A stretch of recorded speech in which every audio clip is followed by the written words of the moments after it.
Mərhum deyir ki, Quran bənzərini ortaya çıxartmaqlıq gücün Allah alıb bəşərdən. Ahda mənbəsən qeyd edib ki, hala bunu deyilir. Əgər sorsaq ki, Quranın möcüzəliyi sərfə nəzərəsi ilə necə izah olunula bilər, onda bu sualın cavabına deyirlər. Deyirlər ki,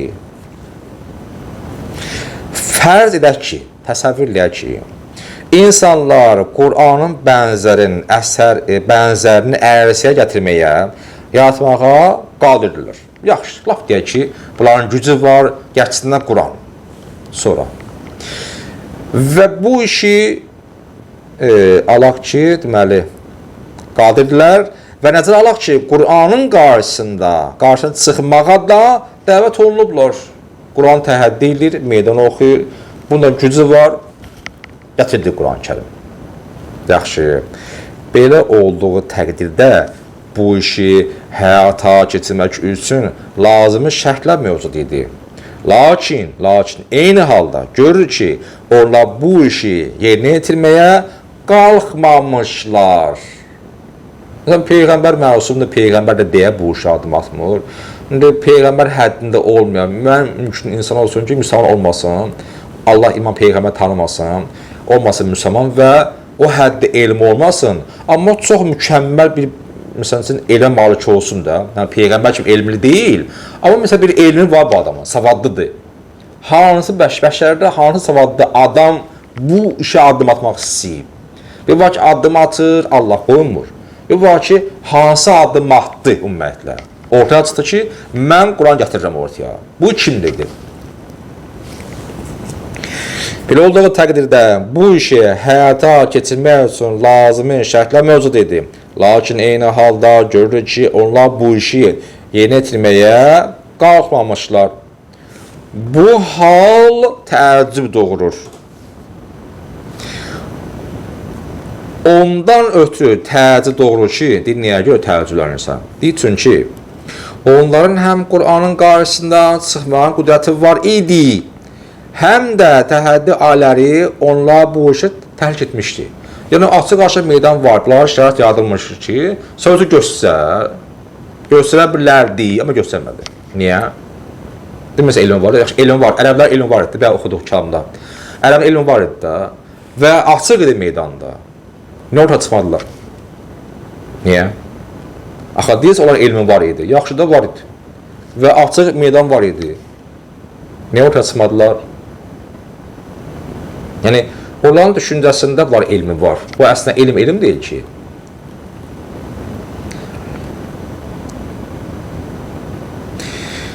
Həmçinin onlar da öz mövqeylərini və şan şöhrətlərini ciddi təhlükədə görüb çara yolu axtarırdılar.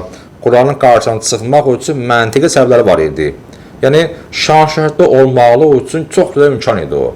Qəşəng şərait idi ki, özlərini göstərsinlər. Desinlər, biz də varıq. Mənə sözüm Allah'ın sözləri kimdir və niyə çıxamadılar? Lakin onlar Quranın qarşısına çıxmadılar. Bu isə Allah'ın onlara bu fikirdən döndərməsindən, yəni onları bu qüdrəti almasından başqa məna ifa etmir. Gücləri var idi, çıxmadılar. Deyir, hə, niyə çıxmadılar bilirsən? Mənə sənə deyir. Deyəm ki, niyə çıxmadılar? Deyir, çünki Allah qoymadı. Allah onlardan bu gücü aldı. Yoxsa çıxardılar. Deyək, uyğun gəlmir də yəni. Axı, bunların elmi var idi, necə çıxmadılar ki? Axı, Peyğəmbərdən sonra bunların elmi var idi, şairlərin. Yəni, bunlar qaldılar təmiz avam, daha da əvvəlki insanlar deyildilər. O insan olur, o anlar komadan heç sən bilmir. Yəni, Peyğəmbər başlayan kimi bunlar yaddaşı etdi ümumiyyətlə. Belə oldu məsələ. Bu nəzərənin nöqsanı adi şəkildə göstərməkdədir. Deyir, bu ki, deyir, ay, bunların gücü var idi, amma Allah qoymadı, bunların gücü ortaya çıxasınlar, özlərini göstərsinlər. Deyir, səhvdir. Niyə belə?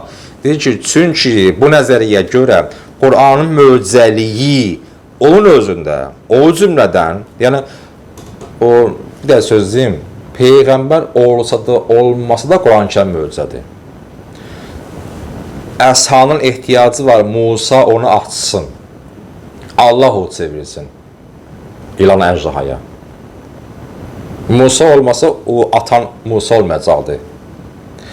Peyğəmbər yoxdur, 14 əsrdir. Amma Quran yenə möcüzədir. Tək başına da möcüzədir. Peyğəmbərlə bir yerdə də möcüzədir. Bu nəzərə görə Quranın möcüzəli onun özündədir. Yəni Peyğəmbər olması tək başına da möcüzədir. O cümlədən bənzərsiz fəsahətində deyildir. Yəni bu Quranın möcüzəli, məsələn, fəsahəti var, bəlağəti var. Tək Quran deyil axı bu. Yəni Quran möcüzə olan deyil ki, bunun çox güclü elmi söhbətləri var. Qəşəng fəsahəti var, qafiyəsi var, bəlağəti var, nəyi var, nəyi var. Tək olan deyil. Burada sərf-i himəm, yəni insanları bu fikirdən döndərilməsi bir möcüzə olur. Nə deməkdir bu? Yəni Allah Quran-ı Kərimə bənzər bir kitab ərsəyə gətirmək istəyənləri bu fikirdən döndərmişdir. Mən bəyadım da ilahi məsləhət var. Sabah bəndə başqa şey eləyəcək, başqa şey istəyəcək. Allahın sanki insan yazdığı gəlir ki, mənlə sən o deyərləri qoç-qoç eləmə. Yəni sən ki, buynuzu başqa da ilişdir. Çobanın çomağından yox.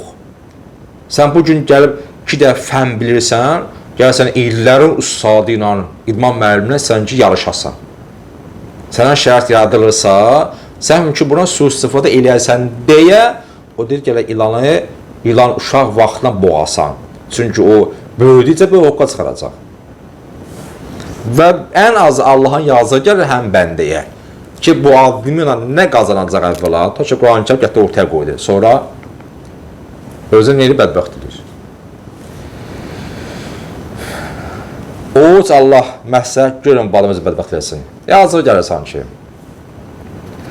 Bu nəzəriyyə nöqsan budur ki, Quranın möcüzə, məzmunu və əslubu onun bir möcüzə olması üçün yetərli hesab edilmir. Bir də oxuyuram. Bu nəzərin nöqsan budur ki, Quranın möcüzə, məzmunu və əslubu onun bir möcüzə olması ilə yetərli hesab yetirilmir. Yəni, təkcə bu möcüzəvi cəhəti var deyə müqəddəs Quranlı yox. Onun elmi var, onun muğamı var, onun hər dövrə aid olan ayəsi var və s. Bizim dərsi vardır, Quran icazı. Yəni, Quran nə cəhətdə möcüzə sayılır? Hər alim o 30-40-da sahib xüsusiyyətlərini. Təkcə onun deyil ki, fəsahəti. Qəşəng məsələn, kəfirun, abidun, müminun, həmsə hələ axırı qafiyən bitir, qəşəng bilə, neyi var, beyti var. Tək onun deyil o möcüzəliyi. Şiə alim arasında Seyyid Murtəza və Şeyx Mufid bu nəzərin qəbul ediblər. Burada onu yazdı. Burada demək ki, kəlam elmində Şeyx Mufid barəsində 2 nəzəriyyə var. Bəzi ki, yox, qəbul etmir.